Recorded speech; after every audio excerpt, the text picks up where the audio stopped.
Hello, student. I am your science teacher Manisha Verma. You all are welcome in my online classes. Class 8th and the chapter 12.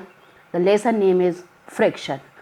आपने कभी देखा होगा कि जब truck चलता है और जब ट्रैफिक सिग्नल आता है तो धीरे धीरे वो धीमे हो जाता है।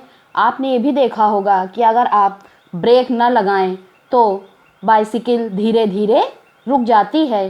क्या आपने कभी सोचा है कि जब इस तरह की घटनाएं क्यों होती हैं? क्या आपने सोचा है? ना ही सिर्फ व्हीकल बल्कि कोई भी ऑब्जेक्ट अगर किसी सरफेस पर उसको चलाया जाए या खिसकाया जाए तो वो धीरे धीरे धीमा हो जाता है जब तक कि उस पर फोर्स, एक्सटर्नल फोर्स कोई ना लगाया जाए। तो हम लोग ये देखते हैं, क्या आपने कभी नहीं देखा होगा कि बॉल अगर लुढ़कती है मैदान में, थोड़ी देर के बाद वो रुक जाती है? तो ऐसा क्यों होता है? ये सारी चीज़ों का जानने का प्रयास करेंगे कि क्यों ऐसा होता है कि जब हम बहुत चिकनी और गीली सतह पर चलते हैं तो इतना कठिन क्यों होता है। तो हम लोग इन्हीं प्रयासों को इन्हीं सवालों के जवाबों को खोजने का प्रयास करेंगे कि इस तरह की क्यों ये घटनाएं होती हैं, क्या कैसे कुछ होता है। अब आप इस चित्र में देख सकते हैं कि एक बच्चे का पैर पड़ा इस बनाना पील पर और वो गिर गया। ऐसा क्यों होता है? आइए हम इन क्वेश्चन का जवाब ढूंढें। सबसे पहले तो हम लोग ये जानेंगे कि फोर्स ऑफ फ्रिक्शन क्या होता है। What is the force of friction? इसके लिए पहले हम एक एक्टिविटी करेंगे। पहले तो आप एक बुक ले लीजिए as you shown in the figure, उसको आप टेबल पर खसकाइए। फिर आप देखेंगे कि थोड़ी देर के बाद ये रुक जाती है। अब इस एक्टिविटी को अपोजिट साइड से करके देखिए, वो भी रुक जाती है। तो इस तरह हम कह सकते हैं कि we can say that a force must be acting on the book opposing its motion, कि कोई ना कोई फोर्स है जो कि बुक की गति का विरोध करती है, बुक के मोशन का विरोध करती है। तो इसी फोर्स को हम फोर्स ऑफ फ्रिक्शन कहते हैं। तो इस तरीके से हम लोग आगे धीरे धीरे सारी चीज़ों को जानेंगे। नाउ अब आपने देखा कि अगर कोई भी चीज़ आप आप फोर्स लगाते हैं लेफ्ट की तरफ तो फ्रिक्शन राइट से लगता है, यानी अपोजिट साइड से। और अगर आप राइट से लगाएंगे तो फ्रिक्शन लेफ्ट से लगेगा। तो इस तरीके से दोनों ही केसेस में बुक की मोशन की गति का विरोध होता है, यानी कि जो फ्रिक्शनल फोर्स है वो हमेशा क्या होता है? अपोजिट साइड से लगता है। इस तरह से हम देख सकते हैं कि force of friction act between the surface of book and the surface of table. तो बुक और सरफेस के बीच में जो फोर्स लगता है उसी को हम फ्रिक्शन फोर्स कहते हैं, जो कि opposes the motion of the object. अब हम लोग आगे जानेंगे कि फैक्टर्स अफेक्टिंग फ्रिक्शन, वो कौन कौन से फैक्टर्स हैं जो कि फ्रिक्शन को अफेक्ट करते हैं। चलिए फिर एक हम लोग एक्टिविटी करते हैं। You can see in the figure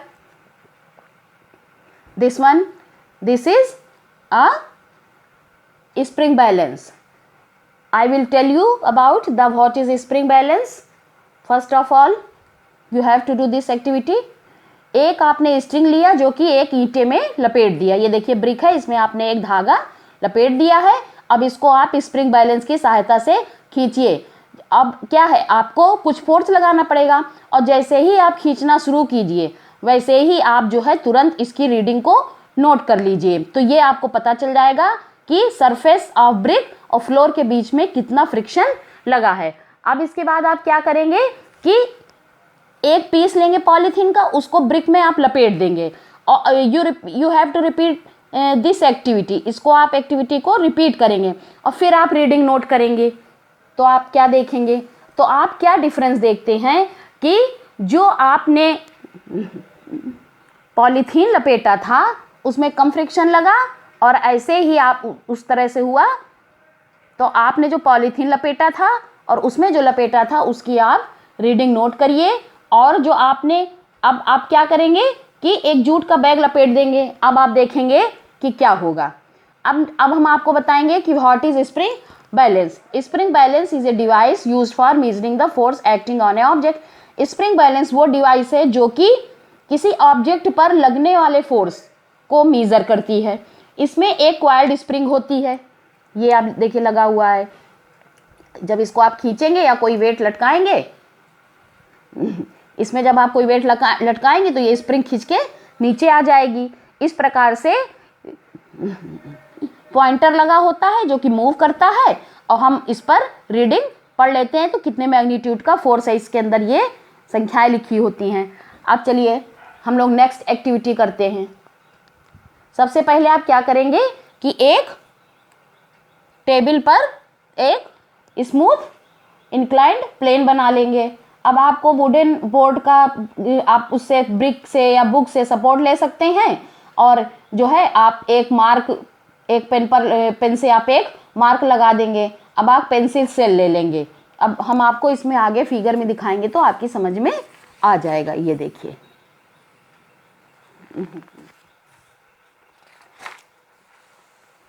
फिर इसके बाद आप क्या करेंगे कि पेंसिल को आपने लिया, इस पॉइंट से आप उसको मूव कराएंगे टेबल पर।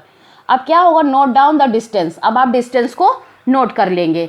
अब फिर आप ये रिपीट करेंगे कि सबसे पहले आप क्या करेंगे, उसमें आप एक कपड़ा बिछा देंगे। जब आप एक कपड़ा बिछाएंगे, ये देखिए आपने ये किया इन दिस वे, ये आपने एक स्लोप बना लिया किसी बोर्ड के टुकड़े से।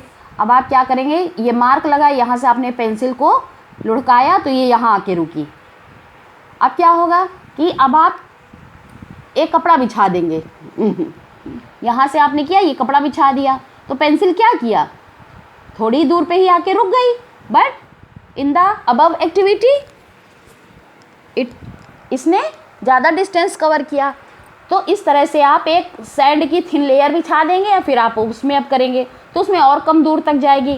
तो इस प्रकार से हमें ये पता चलता है कि डिस्टेंस किसमें कम दूर कवर हुई। भाई किसमें हुई बच्चों, जिसमें आपने सैंड बिछाया था सबसे कम दूर उसमें गई, फिर उससे ज़्यादा दूर कपड़े वाले में गई और सबसे दूर जिसमें कुछ नहीं था यानी चिकनी टेबल पे गई। तो इस प्रकार से हम सब इनका रीज़न ढूंढने का प्रयास करेंगे। तो कैसे है, अब देखिए आप इसमें, तो इससे ये पता चलता है कि इस smoothness of the surface of the cell also affect the distance travel by it. यानी कि सरफेस कितनी स्मूथ है इस पर डिपेंड करता है कि वो पेंसिल कितनी दूर गई। तो चलिए अब हम लोग जानने की कोशिश करते हैं कि अब क्या होता है। Friction is caused by the irregularities on the two surfaces in contact. Friction क्यों होता है कि दो सरफेस पर इरेगुलरिटीज होती हैं। अब हम आपको आगे बताएंगे कि इरेगुलरिटीज क्या है।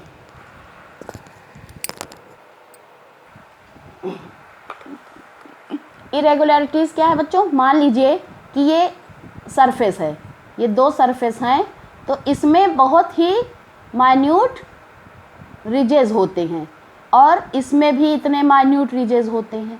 तो क्या होता है, जब गति होती है तो ये एक दूसरे में इंटरलॉक हो जाते हैं, इसी से फ्रिक्शन लगता है और कोई भी चलती हुई चीज़ रुक जाती है। तो आपको अब आई होप आपको अब समझ में आ गया होगा कि ये इरेगुलरिटीज़ क्या हैं।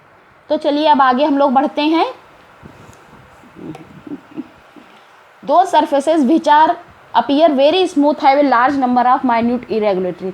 चाहे कितनी भी चिकनी सतह हो उसमें बहुत ही माइन्यूट इरेगुलरिटीज़ होती हैं जो को हमको दिखाई नहीं पड़ती। अगर हम उसको माइक्रोस्कोप से देखें तो हम इसको देख सकते हैं। इस प्रकार से जो है हम देखते हैं कि जो रफ सरफेस होती है उसमें बड़े बड़े इरेगुलरिटीज़ होते हैं। तो so the force of friction is greater if the rough surface is involve. अगर चिकनी होगी तो कम फ्रिक्शन लगेगा, अगर रफ सरफेस होगी तो ज़्यादा फ्रिक्शन लगेगा। ये देखिए सरफेस रेगुलरिटीज़ है। अब ये देखिए ये बुक की सरफेस है और ये ब्लैक वाली ये इस टेबल की सरफेस है। तो इसमें इरेगुलरिटीज इतनी छोटी हैं, you can see in the figure, कि आपको पता नहीं चलेगा लेकिन रहती हैं इरेगुलरिटीज़।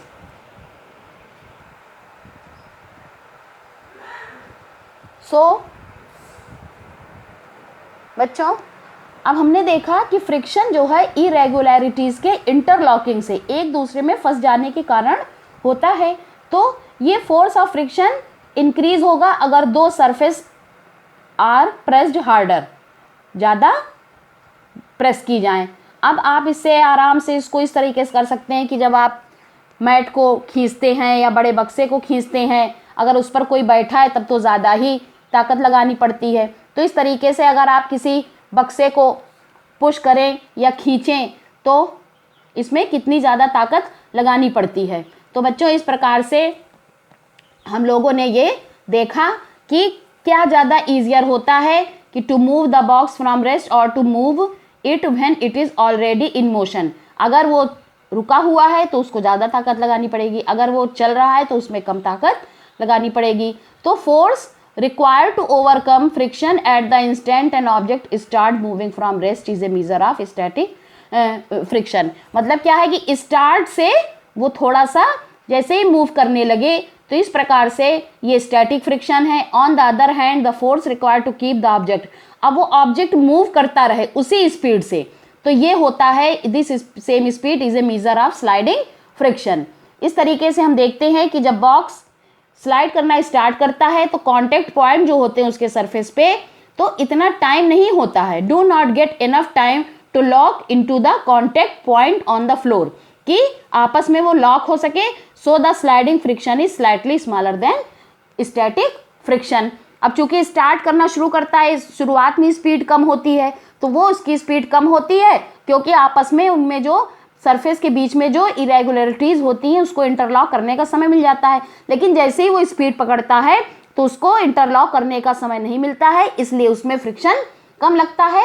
इसलिए बॉक्स को जब मोशन में होता है तो उसको मूव कराना थोड़ा सा आसान हो जाता है। तो बच्चों, हम आई होप आपको ये सारी चीज़ें समझ में आ गई होंगी। जो ना आए समझ में वो आप मुझसे कमेंट बॉक्स में या आप मुझसे ग्रुप में पूछ सकते हैं।